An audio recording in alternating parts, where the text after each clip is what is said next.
जरा सोचिए, एक ग्लोबल एआई समिट जहां भारत दुनिया को अपनी टेक्नोलॉजी की ताकत दिखा रहा हो और ठीक उसी इवेंट से एक जानी मानी यूनिवर्सिटी को अपना स्टॉल बंद करके बाहर निकाल दिया जाए। और वजह? एक रोबोट। तो आखिर इस रोबोट डॉग ने ऐसा क्या कर दिया? चलिए इस पूरे दिलचस्प मामले की तह तक चलते हैं। तो सवाल यही है, आखिर एक रोबोट डॉग कैसे एक यूनिवर्सिटी के इतने बड़े ग्लोबल इवेंट से बाहर निकाले जाने की वजह बन गया? इस कहानी में सब कुछ है। इनोवेशन का एक बड़ा दावा, एक वायरल वीडियो और दांव पर लगी थी देश की साख। चलिए एक एक करके इस पूरी पहेली को सुलझाते हैं। तो चलिए कहानी की शुरुआत से शुरू करते हैं। सीन क्या था? ये सब शुरू हुआ एक ऐसे इवेंट में जहां हर किसी की नजर भारत पे टिकी हुई थी। ये इवेंट था इंडिया एआई इम्पैक्ट समिट 2026 जो नई दिल्ली में हो रहा था। और सुनिए, ये कोई छोटा मोटा टेक फेयर नहीं था। ये भारत के लिए एक बहुत बड़ा मौका था, दुनिया के सामने खुद को एक एआई सुपर पावर के तौर पे पेश करने का। दुनिया भर के लीडर्स और बड़ी बड़ी टेक कंपनियां वहां मौजूद थीं। मतलब एक छोटी सी भी गलती बहुत बड़ी खबर बन सकती थी। और इसी हाई प्रोफाइल समिट में गलगोटियाज यूनिवर्सिटी ने अपना एक स्टॉल लगाया। उनके स्टॉल का हीरो था एक एडवांस्ड रोबोटिक डॉग जो सबका ध्यान अपनी तरफ खींच रहा था। पर उस वक्त किसे पता था कि ये रोबोट इस पूरे इवेंट का सबसे बड़ा स्कैंडल बन जाएगा। तो इस पूरे विवाद के सेंटर में था यही रोबोट डॉग। इसका नाम रखा गया था ओरियन। तो यूनिवर्सिटी ने क्या क्लेम किया और असल में सच क्या था? बस यहीं से पूरा मामला उलझ गया। अब यहां देखिए, मामला बिल्कुल साफ हो जाता है। एक तरफ यूनिवर्सिटी का दावा था कि ये ओरियन रोबोट उनके अपने सेंटर ऑफ एक्सीलेंस में बनाया गया है। मतलब ये दिखाया जा रहा था कि ये मेड इन इंडिया इनोवेशन है। और हकीकत ये थी कि ये असल में यूनिटी गो टू नाम का एक रोबोट है जिसे चीन की एक कंपनी बनाती है और जिसे कोई भी ऑनलाइन खरीद सकता है। बस दावे और हकीकत के इसी फर्क ने पूरे विवाद को जन्म दिया।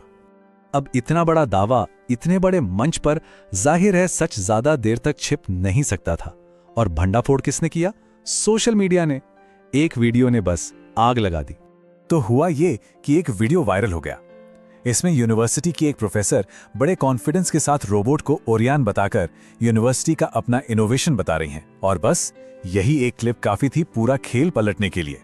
और इंटरनेट पर सच्चाई सामने आने में ज्यादा देर नहीं लगती। टेक की जानकारी रखने वालों ने और आम लोगों ने भी वीडियो देखते ही रोबोट को पहचान लिया। कुछ ही घंटों में ट्विटर और दूसरे प्लेटफॉर्म्स पे ये बात जंगल की आग की तरह फैल गई कि ये कोई ओरिजिनल इनोवेशन नहीं बल्कि चीन में बना एक कमर्शियल प्रोडक्ट है। यूनिवर्सिटी का दावा ऑनलाइन पूरी तरह से खारिज हो गया।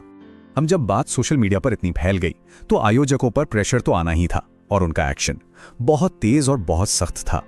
आयोजकों का रुख एकदम साफ था। उन्होंने कहा कि इंडिया एआई समिट जैसे ग्लोबल प्लेटफॉर्म पर किसी भी तरह की झूठी या गुमराह करने वाली जानकारी को बर्दाश्त नहीं किया जाएगा। बात सिर्फ इवेंट की नहीं थी, बात देश की साख की थी।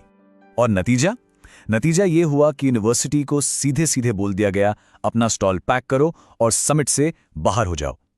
ये एक बहुत बड़ा और पब्लिक एक्शन था जिसने इस विवाद को और भी हवा दे दी। जब मामला हाथ से निकल गया तो यूनिवर्सिटी ने माफी मांगते हुए एक बयान जारी किया। उनका कहना था कि वीडियो में जो प्रतिनिधि थीं उन्हें पूरी जानकारी नहीं थी।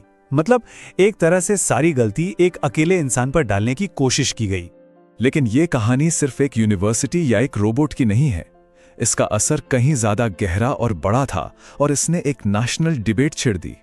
ये घटना अब सिर्फ एक यूनिवर्सिटी की गलती नहीं रह गई थी, बल्कि ये भारत की तकनीकी प्रतिष्ठा से जुड़ गई। देश में बहस होने लगी कि क्या इनोवेशन दिखाने के चक्कर में हमारे संस्थान ऐसे शॉर्टकट ले रहे हैं। ये आत्मनिर्भर भारत की सोच पर भी एक सवालिया निशान था। और इस घटना का जो असर हुआ वो हर तरफ दिखा। सोशल मीडिया पर मीम्स की बाढ़ आ गई। लोग कहने लगे कि इससे देश की इज्जत को धक्का लगा है। आयोजकों को तो अपनी साख बचाने के लिए फौरन एक्शन लेना ही पड़ा। और तो और राजनीतिक दलों ने भी इसे सच्ची आत्मनिर्भरता की जरूरत से जोड़कर अपनी अपनी बातें कहीं। तो ये पूरा मामला हमें एक बहुत बड़े सवाल पर लाकर खड़ा कर देता है। आज जब हर देश टेक्नोलॉजी में नंबर 1 बनने की होड़ में लगा है तो असली जोखिम क्या है? इस रेस में थोड़ा पीछे रह जाना या फिर आगे दिखने के लिए ऐसा दिखावा करना जो आपकी ही साख को ऐसी ही ज्ञानवर्धक और सच्ची जानकारी पाने के लिए अभी चैनल को सब्सक्राइब करें, बेल आइकॉन दबाएं और देश के साथ कदम से कदम मिलाकर चलें। जय हिंद।